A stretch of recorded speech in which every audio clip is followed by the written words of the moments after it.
И като напуснах, си направих едно дълго пътуване, няколко седмици, Испания и Марокко. И там на този плаж взех решението, че ако искам да имам това време за себе си и да мога да правя някакви неща, които не са ограничени от формално кой ще те пусне в отпуск, си викам, трябва да заложа на себе си. През годините много пъти съм виждал как бизнеса демонстрира несправедливо отношение към дамите. Човек, който управлява някакви хора, е менеджер. Менеджер е позицията. Но дали ще бъде лидер, не решава самия менеджер, решават го неговите хора. Младите предприемачи, които повтарят едни и същи грешки, бизнесът много бързо ги изхвърля. Като обичаш това, което правиш и положиш усилия, резултатите ще дойдат.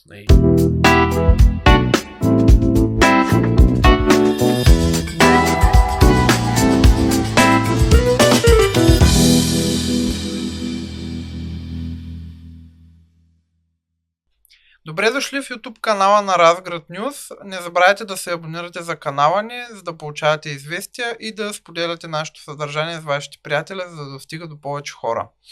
В епизодите на Истка ще видите хора от Североизточна България, които ще разкажат за своята история и своя път до момента и как са постигнали своите постижения. Било то в бизнес средата или в личен план. Днес наш гост е Росен Рашков. Добре дошъл. Добре запарил и благодаря за поканата. Благодаря и аз, че прие да си гост в Исткаст. Ти си родом от Търговище. Точно така. Разкажи ми малко повече как стартира твой житейски път в началото, какво си завършил, след това къде реши да следваш. Да започнем от там, в последствие ще продължим нататък. Окей. Всъщност роден съм и съм възпитан в Търговище, в семейство на начална учителка и съответно това доста определи начина, по който ще се развивам аз, включително и сегашната ми професия е повлияна от това. Учих в легендарната първа гимназия в Търговище, всичките 12 години на моето средно образование, като имаше и някои перипети, имах привилегията и възможността да съм ученик в тези години на прехода, когато не се знаеше какво се случва и в моя случай конкретно държах 3 изпита, за да вляза в обикновена паралелка, така се оказа накрая. Трябваше да бъде с профилирано изучаване на английски език, с статут на езикова гимназия. Държах изпит по биология, по математика, по литература. Влязох в тази паралелка и се оказа, че всъщност няма такава законова възможност и ще бъде обикновена паралелка. Единственото е, че карах една година 8-ми клас изцяло на английски език. Това може би е било добър шанс да си подобриш чуждия език още в началото. Сега в момента, доколкото знам, 8-ми клас е доста интензивно изучаване на английски език, някои паралелки. Не само в езиковите гимназии, и като цяло.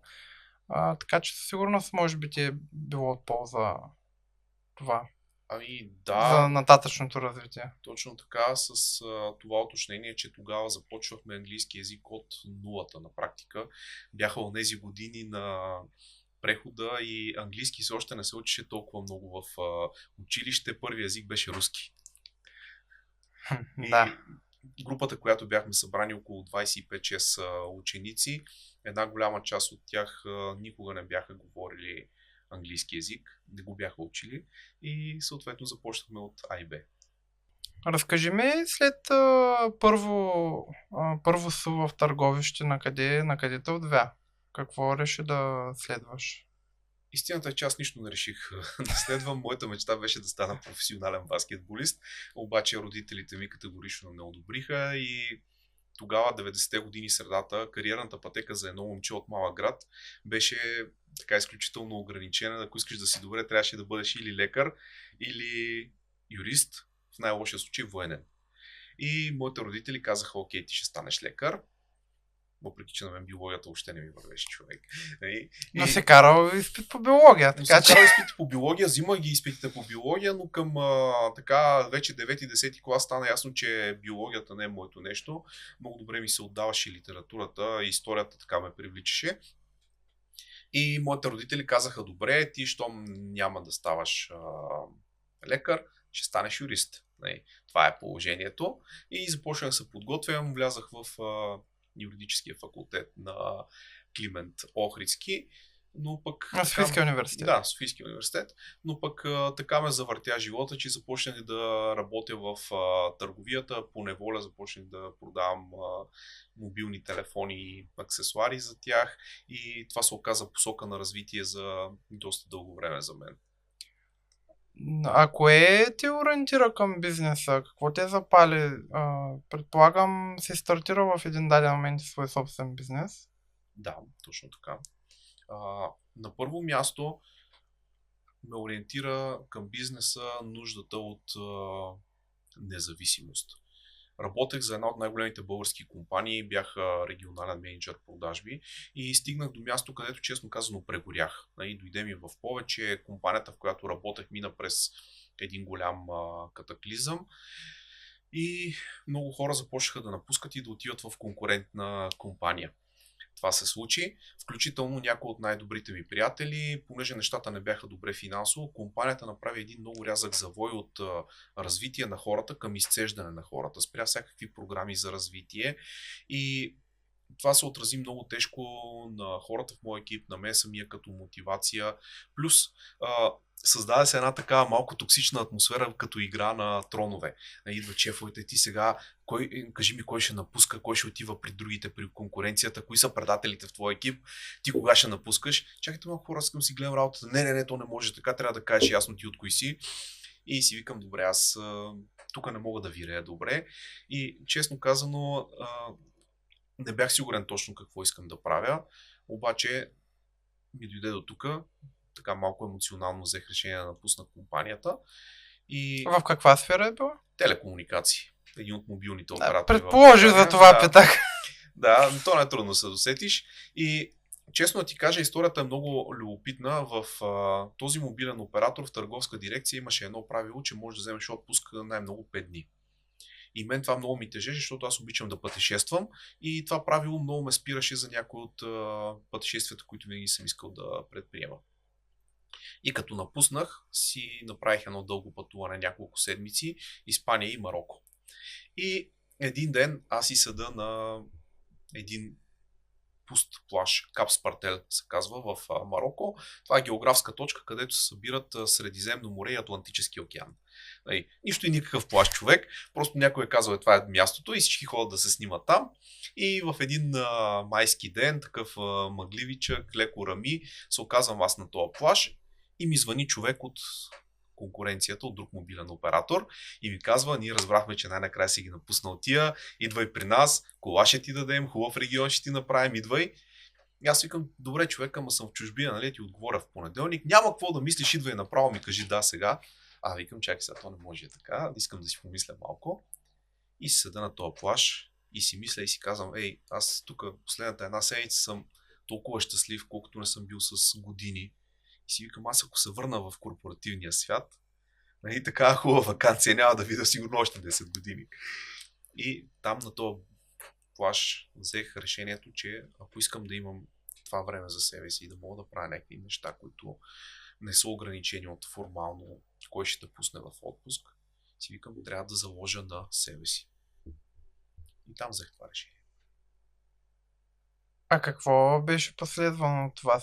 Тоест, какъв беше първият бизнес, който ти стартира или ти започна с сегашната си дейност тогава? Започнах с това, с което се занимавам и до днес, защото под една или друга форма вече, може би от 2000-та година насам, на мен така ми се случва да наемам хора, да ги развивам за компаниите, за които работя, до менеджерски позиции, да ги обучавам и някъде по пътя на мен ми стана ясно, че всъщност да помагам на хората да се развиват ми е призвание. И в една корпоративна среда, не можеш да го правиш на пълен ден, има доста ограничения и си казвам, окей, искам да го работя това нещо на пълно работно време, харесва ми. Плюс 2016 година вече се бях сертифицирал като професионален коуч. И имах зад гърба А ти си през така... коя година стартира, знаеш, че да прекъсна? 2017 февруари напуснах и няколко месеца си дах така почивка да си подреда главата. И 2017 мога да се каже, че някъде май-юни вече имах първите клиенти. Със сигурност си се сблъскал и с някакви предизвикателства в началото. Как стигна до първия клиент? Как се случиха нещата? Предизвикателство да искаш като стартираш собствен бизнес, особено като излизаш от голяма компания. В голямата компания си има хора за всичко. За всяко дребно нещо си има отдел. Когато обаче започнеш да работиш за себе си, всъщност всичко чака тебе. И на мен най-голямото предизвикателство в началото ми беше да си подредя кое е важно, кое мога да направя аз, кое трябва да делегирам на някой друг, например, част от маркетинга и така нататък. И се затрупах. И почнах да буксувам. Просто не ми стигаше времето, правя някакви неща и не съм мръднал и на сантиметър, просто защото всяко нещо е в различна посока. Нали? Приказката за орел, рак и щука в соло вариант. А как подреди процеса? Отнеми известно време, започнах да си търся хора, които да ме менторстват, започнах да чета книги за бизнес, които да са така ориентирани към подреждането на деня и лека по лека видях какво работи за мене. Много ми помогна един съвет, то е много известен цитат на Стив Джобс, който казва: ние станахме велика компания не заради всичките тия велики идеи, които сме имали, ами заради това, че сме казали не на една голяма част от тия велики идеи. Един вид, като премахнеш разсейванията, много други неща стават очевидни и възможни. Да, и все пак аз те питах конкретно как стигна до първия клиент. Може би на хората ще им е интересно, Добре. защото ти не си в сфера, която е масово популярна, не си дигитален маркетинг експерт, примерно, защото агенции има много, маркетинг специалисти много, докато вашата сфера е малко по-специфична и как спечели доверието на клиента? Това е по-скоро интересно. Добре. Две неща. Първо, нашата сфера също е много интензивна, защото особено след COVID насам всичко живо изведнъж почна да разбира от лидерско развитие, включително и деца в 8 клас почват да дават лидерски съвети. Така че темата е привлекателна, има голяма конкуренция. Първия си клиент аз спечелих просто защото беше човек, който беше работил с мен в годините на мобилния оператор и аз му бях помогнал, след като той напусна, стартира голям собствен бизнес и ми каза: виж сега, никой друг не може да ми обучи хората така, както може да ги обучиш ти, заповядай. И това до някъде предопредели в каква посока ще поема да работя повече с лидери и с лидерски екипи, не толкова с индивидуални клиенти. Добре свършената работа назад във времето беше причината този човек да се обърне към мен и всъщност първите 10 клиента, които изобщо ме намериха, бяха такива, с които съм работил. Сега, аз да си създам клиент от нулата обаче се оказа много по-сложен процес с много предизвикателства и ми отне може би 7-8 месеца. Там също допуснах доста грешки. Със сигурност всеки допуска грешка, но пък грешките ни учат, за да си подобряваме. В това сега със сигурност не е така ситуацията. Да, сега мога да кажа, че работя с някои от най-големите български компании, при това над 90% от партньорствата са ми дългосрочни. Каква е основната нагласа на хората, с които се срещаш? Тоест, какво те очакват? Те очакват някой да ги бута или те очакват просто да получат правилния съвет, за да растат нагоре по стълбичката? Много е различно. Има няколко типа хора, с които се срещам. Зависи дали ще работим в индивидуален коучинг или в лидерска тренинг програма. Сега в една лидерска тренинг програма е най-интересно, защото е смесица от различни нагласи. Една част от хората са тези, които казват: аз вече знам достатъчно, не ми трябва това, което ти имаш. Друга част от хората обаче са любопитни и искат да видят перспективите на някой като мене, който работи с различни бизнеси, гладни са за добри практики и всичко, което ще им помогне да направят следващата стъпка, те го искат. И има хора, които са по средата, те са такива колебаещи се, искат да видят кой е човек, където ще им ги каже всичките тия неща. Нужно е да им спечеля доверието, да им покаже, че нещо работи и така. Каза, че работиш с екипи. Как се изгражда успешния екип? Каква е формулата за един успешен екип и какво всъщност казва, че даден екип е успешен? Какви са факторите? От гледна точка на бизнеса, един от факторите за успешен екип винаги са резултатите, които този екип има. Сега, това обаче може да бъде измамно, защото през годините аз съм виждал екипи, които са така тип Делфин. Ту имате някакви добри резултати, ту нямат. Има екипи, които са така, право нагоре, няколко месеца са супер, след което нещо се промени и екипа се срива обратно до ниво, където не може да се разпадне. Има и трети тип екипи, които при тях развитието е така. То не е много грамотевично, не са много вау нещата, обаче тези хора успяват да са успешни в дълъг период от време и да са устойчиво успешни. Никой не напуска от тия екипи, нали, те са гръбнака на компанията в известен смисъл и едно от първите неща, които аз съм забелязал да са характерни за такива екипи е доверието. Тези хора вътре си имат много голямо доверие. И какво означава доверие, защото нали, в личен план и в професионален план понякога може да бъде различно. Ами тези хора понякога се карат, така като в индийски сериал се карат. Оспорват си идеите, спорят, критикуват се един друг, обаче после стигат до решение и знаят, че тази критика, всичко това, което са спорили, е било в интерес на работата, да намерят най-доброто решение. Така че доверие е първото. Второто е загриженост за резултатите. В тези успешни екипи няма много силно его. И това е нещо, което може би си виждал и в спорта. Има една звезда, където всички трябва да играят за него, да се съобразяват с него и това дългосрочно проваля екипа. В тези успешни екипи ние е по-важно от аз. Ама наистина. Това е важно за всички, които са част от подобен тип екипи, където и да е, независимо в каква компания, да имат едно на ум, че егото не работи за тях в случая. А перфекционизма води ли към успех, според теб? Той би ли бил успешен, ако някой е твърде голям перфекционист в даден екип? Ето това е ключовата приказка тук, твърде голям. Защото едно е да имаш много високи стандарти и внимание към детайла, да изпипваш нещата до такава степен, че наистина това да направи някаква разлика и да ти даде конкурентно предимство. И няма как да те направи успешен да седнеш и 2 часа да избираш шрифт на презентация. Нали, ето това е перфекционизм. Понякога перфекционизмът той е просто другото име за отлагането. И ти просто не действаш, докато чакаш перфектните обстоятелства, перфектните хора, перфектната пазарна установка, и каквото и да е, ти отлагаш и отлагаш и отлагаш. Така че перфекционизма по-скоро, според мен, е вреден, защото той е спирачка.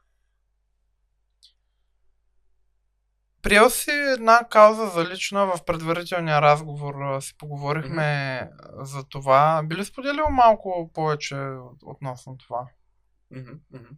Да.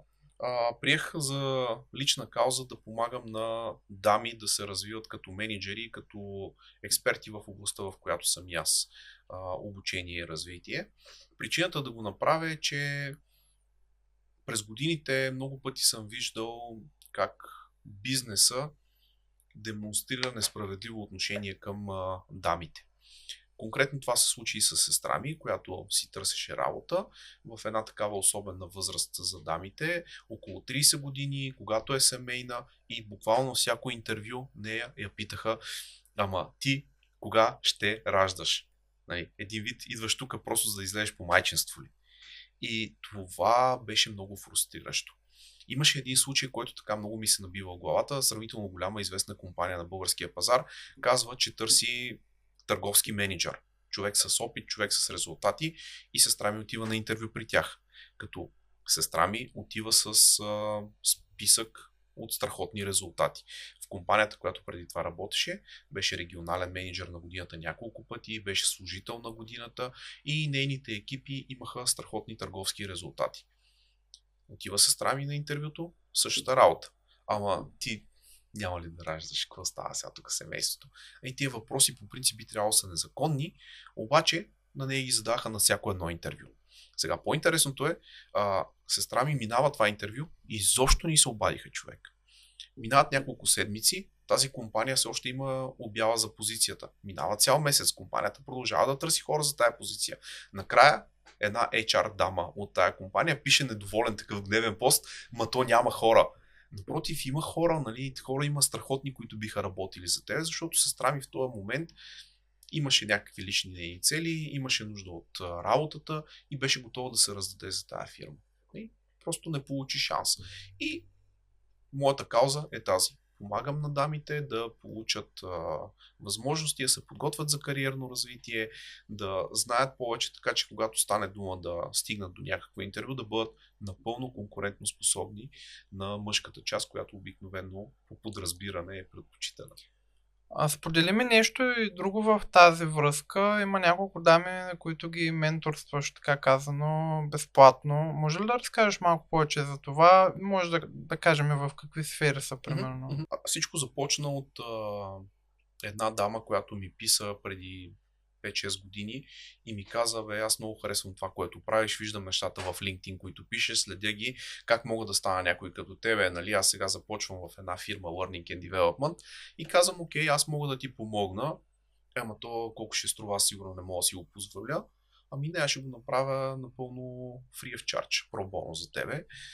И, окей, започваме да работим, аз си давам някакви задачи, тя ги изпълняваше така на доста високо ниво и съм много щастлив да кажа, че тя може би около 7-я месец, работейки с мене, получи предложение за по-висока позиция. И това така ме мотивира да се включа в програми от типа на Mentor the Young. Междувременно тази дама, тя започна да разказва за мен как съм ми помогнал и започнаха се появяват други хора, които ми пишат и казват, ти искаш и така да ме менторстваш и мене. Окей, искам. И всяка година имам поне по 2 дами, с които работя. Като сега даже имам и списък с чакащи, аз това ти споделих. Започвам през януари с дама от Пловдив, после от София и всъщност това, на което аз ги менторствам, е как да бъдат по-добри експерти в развитието на хора, ако работят в организация, ако искат да се занимават с тренинги, това, което аз правя през цялото време, и им помагам да станат по-добри тренери. Работим така с много практика, аз ги товаря с задачи, нали, не е водопад от информация, ами по-скоро задача, те я вършат, аз им давам обратна връзка и така се развиват. Ако не си вършат работа, няма да работят с мен това условието. По принцип, да, практиката е най-добрият учител, колкото и лекции да прочетеш или уроци, конспекти, каквото и да е, не стигнеш ли до практиката, няма как да се случат нещата. А повдигнахме темата за дамите в бизнеса. Къде е мястото на дамите в света на бизнеса, според теб? Много коварен въпрос. Сега... Има ли място за тях всъщност? Много изследвания показват, че всъщност има място и дамите трябва да бъдат на върха на бизнеса. Един страхотен пример е Индра Нуи, която оглавяваше толкова много години Пепси, но всъщност преди няколко години бях попаднал на изследване, което показва, че в компаниите, ръководени от дами, има по-малко текучество, има повече здравословни резултати, т.е. тези устойчивите резултати в дългосрочен план и като цяло хората са по-щастливи. Защо? Ами защото дамите имат такъв един лидерски стил, основан на повече емпатия, на загриженост, те правят неща повече за хората, докато в мъжката част на бизнеса много по-често имаме хора, които са агресивни, които искат успеха, които понякога избират резултатите за сметка на хората. Докато при дамите се оказва, че това не е или резултатите, или хората, а и хората, и резултатите. Тоест може да се каже, че дамите просто влагат малко повече чувства, отколкото мъжете в бизнес. Винаги е така. Добре. Нека да ни разкажеш малко повече за тези обучения, които провеждате. Как се случва едно такова обучение? Какви са етапите? Физически ли се случва? Дигитално ли? Говорихме и каза, че по COVID доста се е променил вашия пазар. На теб как ти се отрази също? Ами, добре, да започнем първо от COVID и после ще минем към обученията. Окей. COVID беше шок за всички. Това е ясно. Много пъти съм си задавал въпроса, окей, сега какво се случва, защото най-готиният вариант на обучение е да се случи наживо, присъствено, всички хора са в залата, обменят опит, има много неформални взаимодействия, които правят енергията различна. И когато е онлайн обучението, информацията е най-съща, но липсват точно тези взаимодействия между хората. И обикновено в края на един тренинг ден аз питам участниците какво ви беше най-хубаво и те много често ми казват, ами видяхме се с колегите, събрахме се, поговорихме си и когато това нещо COVID ни го отне, аз много се чудех, окей, сега какво се следва. Започнахме да правим онлайн обучения. Оказа се, че онлайн е абсолютно невъзможно да изискаш от един човек той да е 6 часа плътно на екрана. Това е нечовешко това. И започнахме да работим 2 часа, промениха се доста неща, но все си мислех, викам, това ще мине. Ще се върнем към това, което си е било преди и използвах COVID, за да се науча да правя по-добре някои неща. Инвестирах цялото това време, което изведнъж имах в себе си, да науча нови неща, да си развия програмите, да махна неща, които не са работили. Беше много добре. Смисъл, благодарен съм за това COVID време, особено, че преминах и съвсем здрав. До ден днешен не съм бащал COVID нито веднъж. Но и аз така много се пазих, бях много отговорен. Сега конкретно за как минава едно обучение. Обажда се компания, която казва, имаме тази група от ръководители, искаме да развием в тях лидерски умения. И това е едно от интересните неща, защото на много места в интернет можеш да срещнеш едно такова разделение между менеджери и лидери, което е малко така измислено, малко се раздухва, защото всеки човек, който управлява някакви хора, е менеджер. Менеджер е позицията. Но дали ще бъде лидер, не решава самия менеджер, решават го неговите хора. Те решават дали ще го следват доброволно, дали той ще бъде човек, около когото те ще се сплотят, или просто ще бъде един шеф, за когото те работят най-често временно. И моята кауза, работейки в тези обучения, аз да помогна на менеджерите от добри менеджери да станат добри лидери. Т.е. да развият най-важните умения, да сплотяват хората, да работят в екип, да бъдат мотивирани. Обажда ми се компанията и казва, ние имаме тези хора, искаме да направим от тях по-добри лидери. И започваме поредица от срещи, да видим кои са конкретните цели на обучението. Какви умения искаме да развият, какви нагласи, какво е важно тези хора да могат да правят след края на обучението. И уточняваме всички тези неща, след което слагаме началото на програмата, работим поне в моя начин работим така. Правим един тренинг ден, хората научават някакви неща. Аз обикновено не се старая да ги трупам с информация. По-скоро им давам 1, 2, 3 качествени неща, които могат директно да си използват в работата. И след това има пауза. 2-3 седмици до 1 месец най-много, в която е отговорност на участниците всички тези неща, които аз съм им дал, те да се върнат и да ги тестват на практика. И когато следващия път се съберем за такъв тренинг, всеки един от тях става и казва, аз направих първо, второ, трето. И това е такъв много особен момент, защото трябва да станеш пред всички и да кажеш, ами ето аз получих тази информация, нещо, което може да ме направи много добър и избрах нищо да направя с него. Има ли често такива случаи? Има. Обикновено втория път те си мислят, че аз съм се пошегувал, че няма така да минем през този кръг на отчетност, който стартира всеки следващ модул. И има 2-3, които казват, аз бях зает, те станаха неща, бях ваканция, има оправдания. Ами съжалявам, оправданията не работят. Ставаш, излизаш и казваш, ами нищо не направих, обаче го казваш пред всички. На третия път вече няма такива хора. Всеки е седнал, учил е, подготвил е някакви неща, защото не че аз го изисквам от тях. Тези хора, те са видяли как техния колега, техния приятел е станал и казва, аз предния път чух как да направя срещите си по-интересни за моите хора. Приложих това нещо, пробвах първо, второ и трето, благодаря, срещите ми са вече по-интересни за моите хора и те участват с повече интерес, допринасят с идеи, има дискусия и те чуват как всеки от техните колеги е постигнал нещо. Това ги прави и тях вярващи. Каза, че са няколко модула. Колко време продължава един такъв процес? Зависи от това, което компанията иска да постигне, обикновено между 3 и 6 месеца. Тоест, долу-горе може да се каже, че е дългосрочно в някакъв Дългосрочно е, да, защото модела, който го имаше преди 10 на години, правим обучение, защото е модерно, почна да изчезва. Нали? Вече не вярвам, че има хора, които да си мислят, че с едно еднодневно обучение веднъж годишно ще успеят да променят нещо. В крайна сметка, лидерството, да си успешен ръководител на хора, изисква съвкупност от някакви навици. Да правиш неща по определен начин. За да развиеш този навик обаче, ти имаш нужда от време.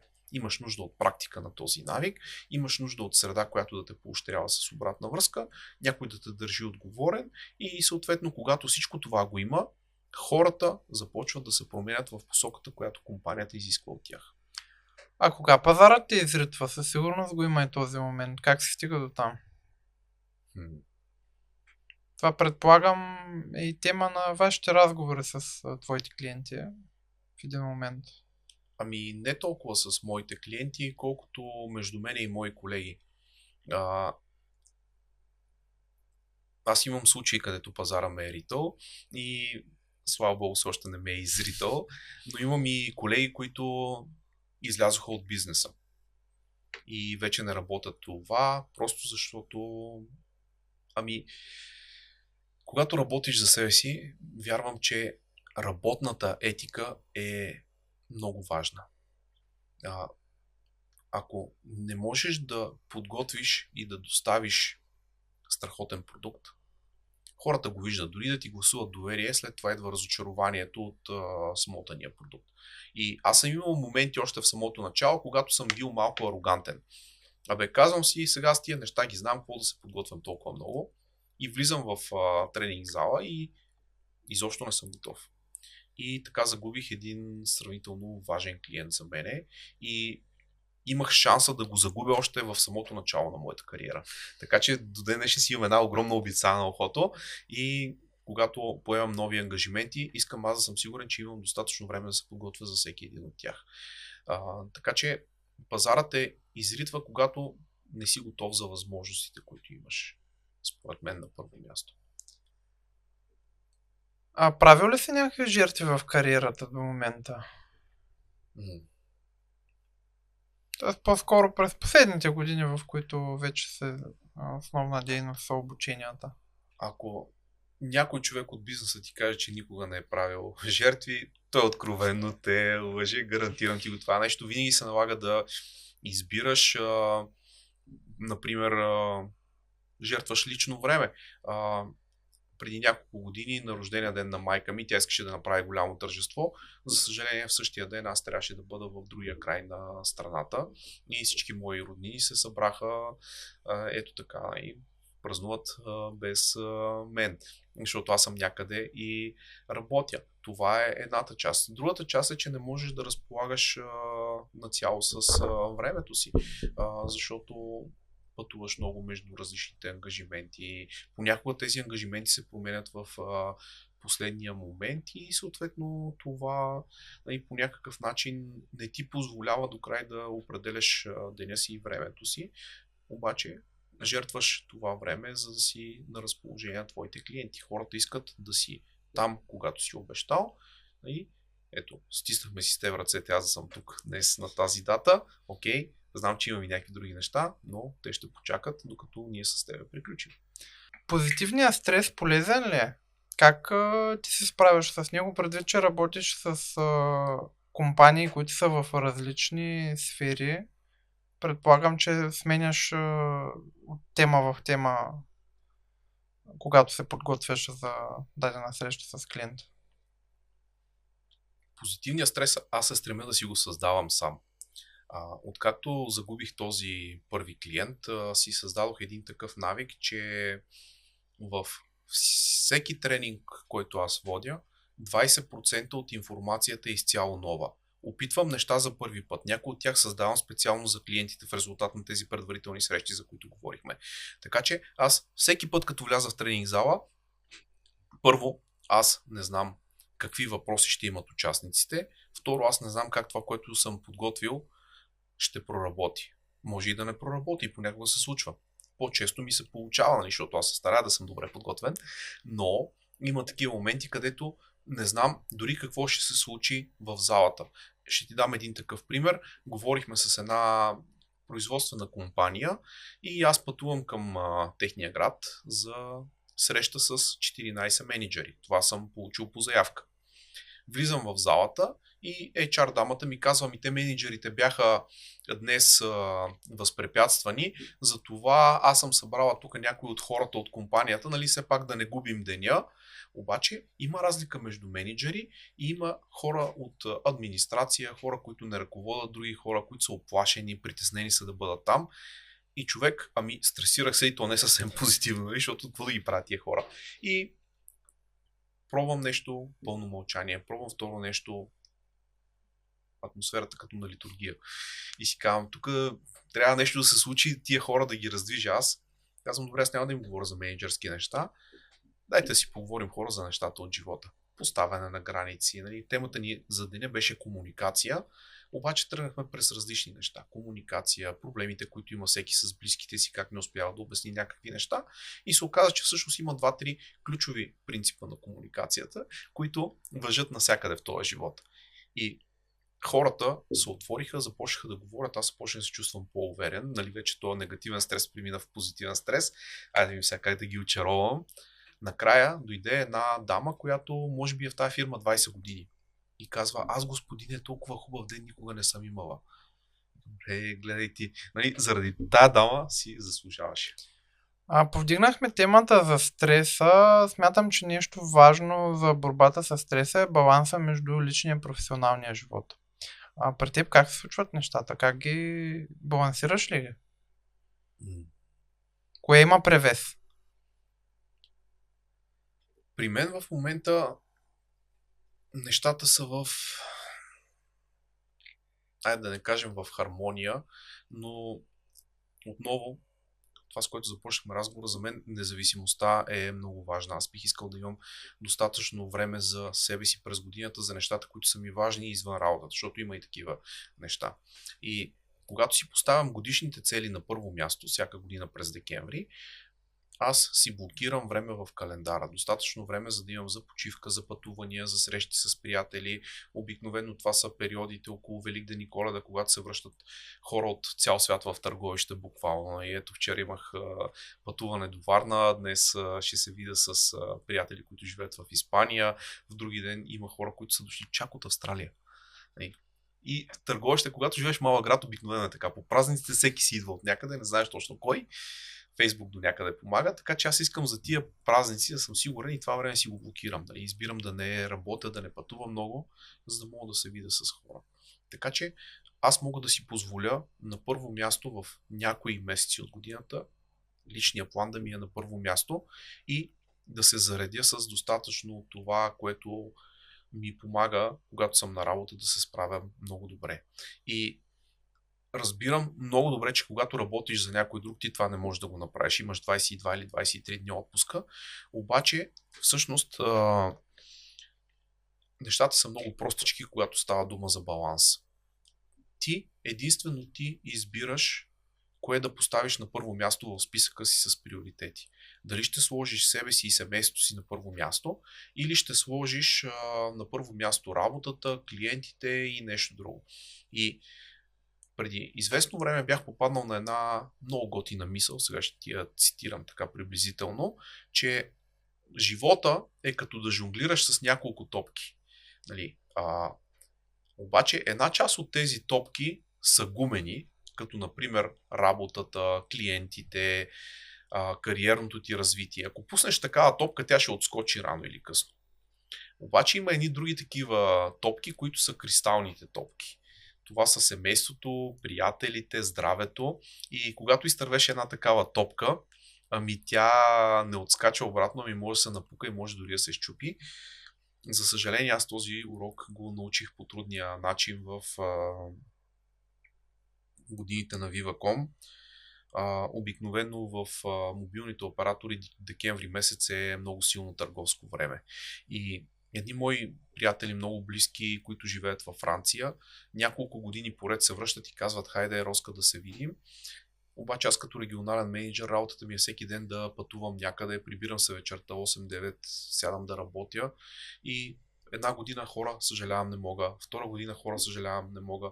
Третата година разбрах, че са се върнали и че въобще не са ми се обадили тези хора. И много ме заболя човек. И колкото ме заболя, нали, за това, че не са ми се обадили, толкова повече ме заболя, защото аз съм си виновен за това нещо.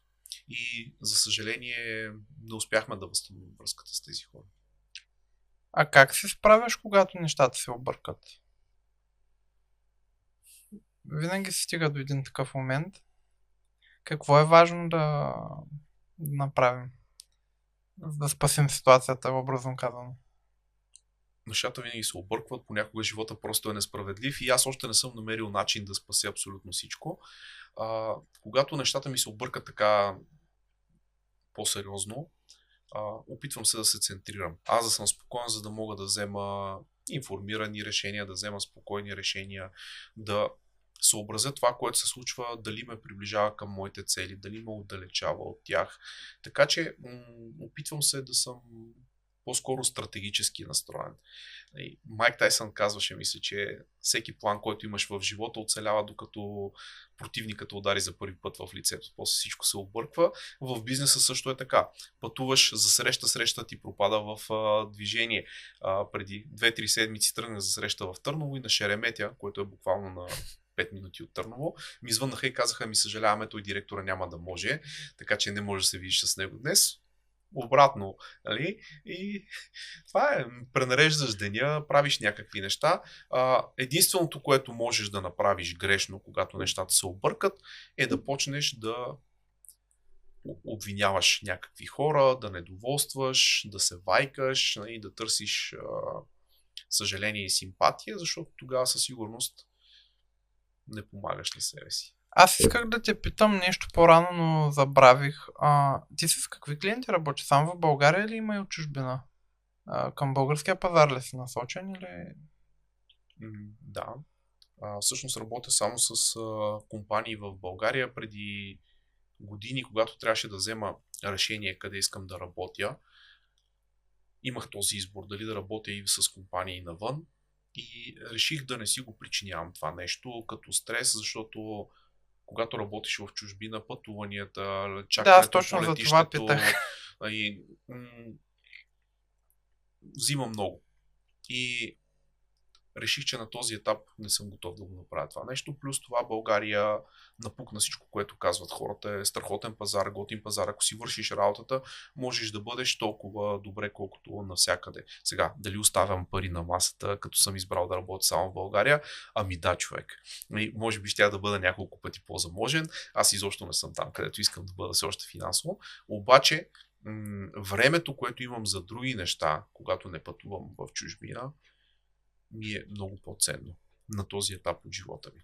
Времето е безценно, със сигурност трябва да го ценим и това, че си го избрал, може би ще го усетиш след време, че е било правилният избор. Аз вече го усещам. Ти ми сподели за един проект за разказване на лидерски истории.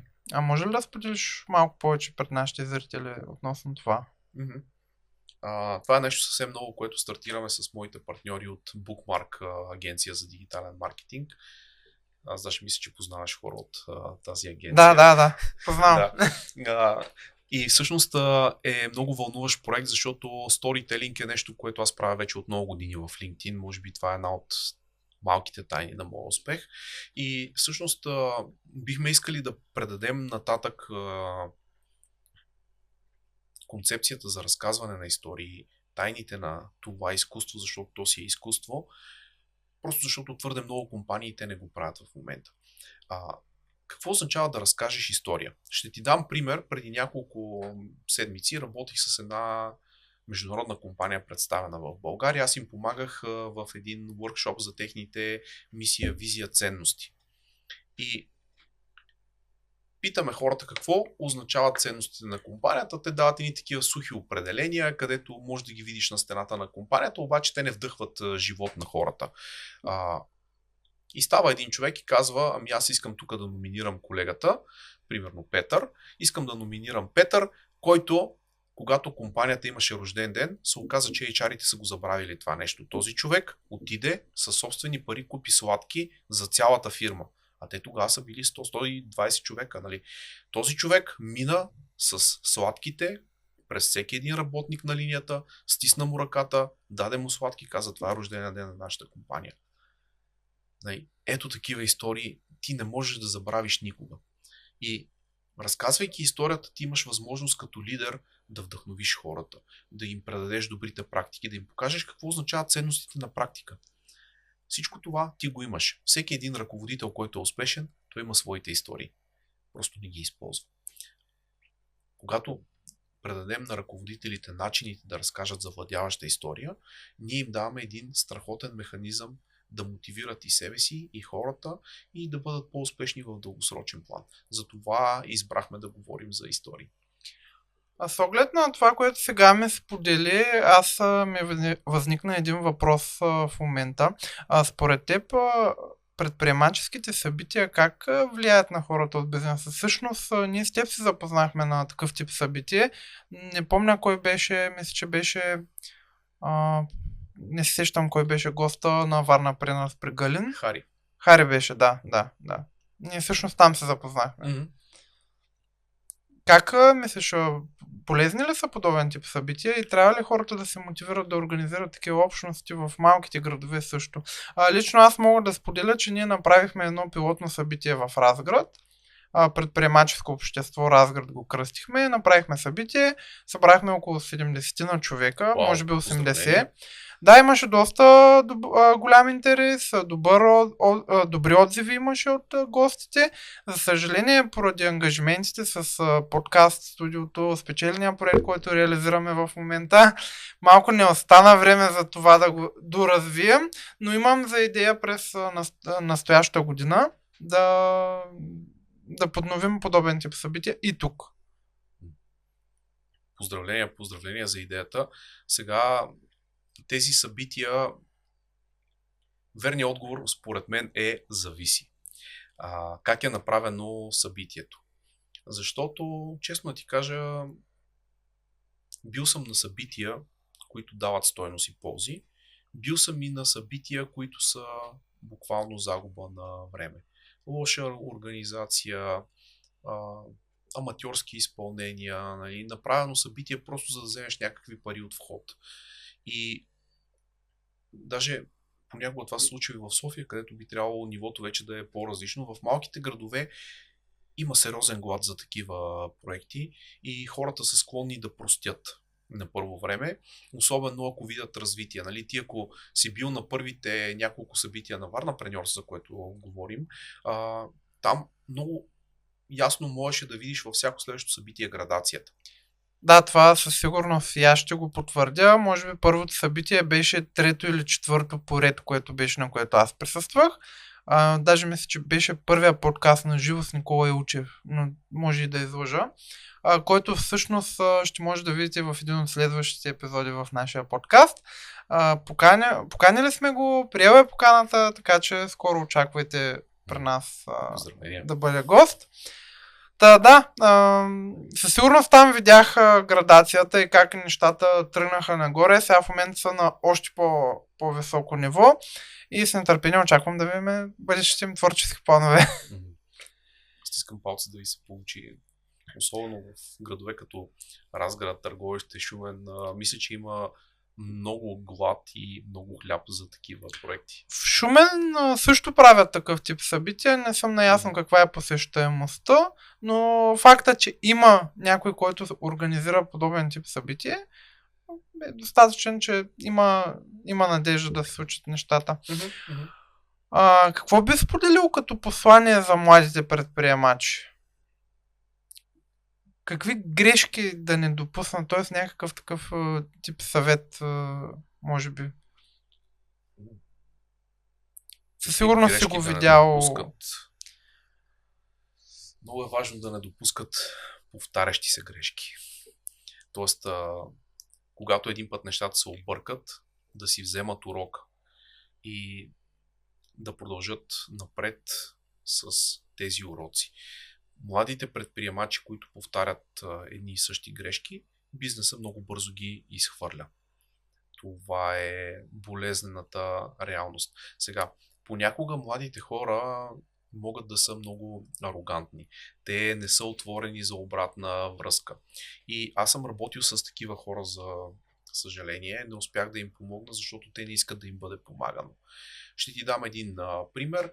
С мен се свърза едно момче, което иска да развива същия бизнес като мен. Иска да има бизнес с обученията, видяла нещата, които правя аз и някои други колеги. Казва, ето аз искам да съм като тебе в LinkedIn. Окей, какво искаш да правиш? Искам да пиша постове. Добре, направи един-два поста и аз ще ти дам обратна връзка, ако си окей с това. Окей съм, супер, давай. И мен нещо така ми придраска отвътре да ти кажа, защото този човек се държи се едно, аз съм му длъжен с нещо. И викам, добре, нали, ти хубаво искаш да се занимаваш с това нещо, обаче постовете, които си написал, са пълни с правописни грешки, човек. Нали, не можеш да говориш и да кажеш делегира и да напишеш, защото тебе те следят, нали, менеджери, хора с опит. И той такъв, не, чакай малко, Росен, сега, аз не искам да се занимавам с граматика, аз искам да говоря за лидерство. Добре, човек, ама има такива дребни неща, които са фундаментите на нашата работа. Така ще спечелиш доверието, ако ти си неграмотен. Всеки, който види това нещо, ще го слайпне. Аз му обяснявам спокойно. Почва да върти очите, прави някакви неща. Повече няма да търся за такива неща. Окей, не ме търси, аз съм окей. Минава един, втори, трети месец, човека пуска апдейт, аз много съм щастлив, защото вече работя еси къде за складов работник. Примерно. Измислям си в момента, нали, позицията, човека обаче започна да работи някъде друга, защото 3 месеца той не можа да намери нито един клиент. Това арогантно отношение със сигурност не му е помогнало и в среща с клиенти. И отношението е като цяло и това за граматиката също е не малко перо. Аз в работата не с онлайн медиите, това съм го това го виждаме ежедневно. Ежедневно получаваме съобщения от наши читатели, които така и речника да отворя, няма да успея да го разбера. Така че да, това е много важно перо, което всеки трябва да обърне внимание, малко или много, особено пък ако иска да предава нататък по веригата каквото и да е. Точно така. Ако водиш хора, за тебе писмената комуникация е много важна. Ако си в голяма компания, това става критично важно умение според мен, защото ти не можеш постоянно да виждаш всичките 20, 30, 50, 80, 100 човека от твой екип. Работя с менеджери, които ръководят 50-100 човека пръснати по целия свят, така наречените виртуални екипи. Единствената ти форма за общуване с тях е писмената комуникация. Ако си в малка фирма с 5 служители, няма проблем. Ще се обадиш на всеки един по-отделно, ще се разберете. Но, за да си изложиш идеите, да разпишеш ясно това, което трябва да се случи в тази фирма, като процеси, като стъпки, така че хората да те разберат, да го напишеш със смисъл за другия човек, не ти да се разбереш сам, другия да те разбере. Ето това е много трудно и е критично важно. И една голяма част от компаниите са неуспешни, защото им куцат такива неща, като ежедневната комуникация. Комуникацията със сигурност е важна и няма как без нея да се случат нещата на каквото и ниво да бъде и каквото и да правиш. За финал искам да те задам един така много интересен въпрос. Каква е идеалната формула за успешен бизнес? Има ли такава? Или всеки сам се създава? Мисля си, че за всеки бизнес формулата е различна. Виждал съм най-различни бизнеси да са успешни и всеки от тях си има формула, в която аз виждам само една част. Не виждам това, което се случва зад кулисите. Не виждаш усилията, не виждаш нещата, които се правят. И виждал съм абсолютно всичко, човек. От бизнес, който е станал успешен, защото някога някой е започнал с държавни, даже с крадени пари, но успял да го развие по някакъв начин, наел е умни хора, окей, и нещата са се получили. Довиждал съм човек, който е стартирал наистина съвсем само от нищото и е успял да развие голям бизнес благодарение на това, че е бил изключително устойчив, справил се с всякакви предизвикателства, не е позволил нищо да го събори. Ако има успешна формула, може би тя включва няколко неща, според мен. На първо място е устойчивост. Да се прави бизнес не е лесно. Има си предизвикателствата. Понякога тия предизвикателства идват с шепите и е трудно да се справиш с тях. Устойчивост, търпение, за да видиш идеята ти да се развие. Много често стартиращи бизнеси не успяват да стигнат до края, защото те са амбициозно нетърпеливи.